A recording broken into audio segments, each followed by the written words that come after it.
Alors pour faire plaisir à un généreux donateur, voilà une petite vidéo d'analyse technique sur Schneider Electric.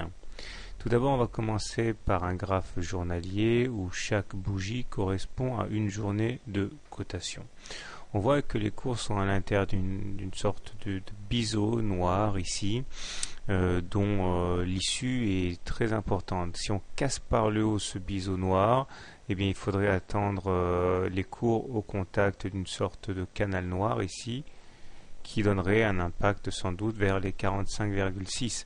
Si maintenant on devait casser le biseau par le bas, eh bien c'est plutôt ce canal noir qui prendrait le pas sur l'autre et il faudrait attendre les cours en bas de ce canal noir vers les 32. Pour l'instant donc on est toujours en train d'osciller.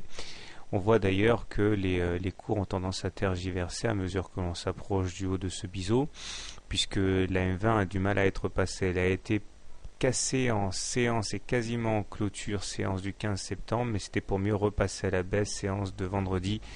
Et donc, puisqu'on est en dessous d'une M20 légèrement baissière, on peut dire que la tendance journalière est encore légèrement baissière. Nous avons également une fourchette d'Andrews mauve ici, dont la médiane a déjà été ralliée et qui va encadrer l'évolution des cours. On va être amené à faire des rotations entre la médiane de cette fourchette d'Andrews mauve et le bas de la fourchette d'Andrews mauve.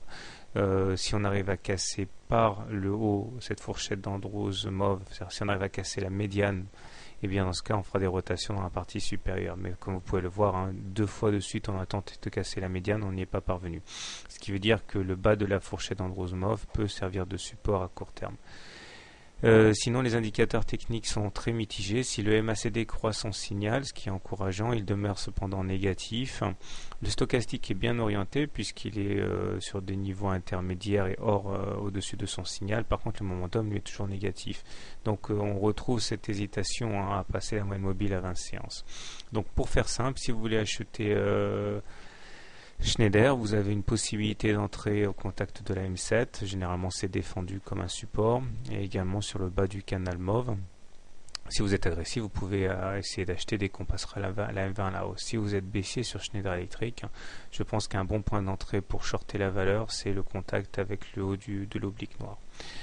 Petit détour du côté de l'hebdomadaire, pour ceux qui sont des investisseurs de long terme.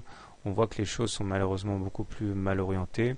Nous sommes à l'intérieur on retrouve ici cette espèce de canal noir là, et on voit que nous sommes en dessous clairement d'une M20 baissière, ce qui veut dire qu'on est en tendance baissière, et on est incapable de franchir à la hausse la moyenne mobile à 7 séances ici, ce qui est assez décourageant puisque chaque fois qu'il y a eu confrontation, semaine du 25 juillet, semaine du 29 août, semaine du 12 septembre, eh bien on a été constamment capé par cette M7. D'autant que les indicateurs techniques sont beaucoup plus mal orientés, MACD sous son signal négatif, stochastique inférieur à 20 donc en zone de survente, et momentum négatif aussi. Donc voilà. N'oubliez pas de vous abonner à la newsletter pour avoir les mises à jour. Bonne soirée, bon trade et à demain.